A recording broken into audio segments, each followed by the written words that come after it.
তোমরা তো জানো না কখন তোমরা মরবা।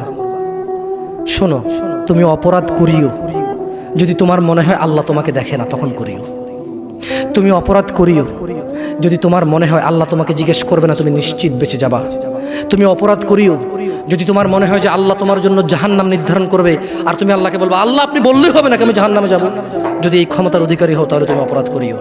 তোমাকে বলি, ইয়া মহিলা, মা, বোন, চাচা, চাচি, নামাজ ছাড়া মানুষ মুসলমান থাকে না।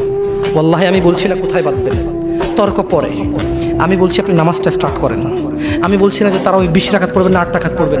আমি বলছি যে আপনি পড়েন, 2 রাকাত হইলেও পড়েন।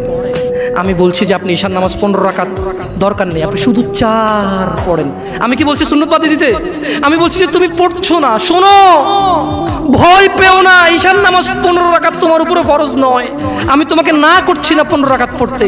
আমি বলছি যে তুমি নামাজই পড়ো না, 4 পড়ো। এই 4 রাকাত ঈশা না পড়লে তুমি মুসলিম নও। 3 রাকাত মাগরিব না পড়লে তুমি মুসলিম নও।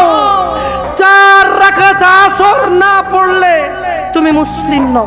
দেখো, আমাকে দোষ দিও না। বুখারী খোলো, সালাত অধ্যায়ে যাও, আযান অধ্যায়ে যাও।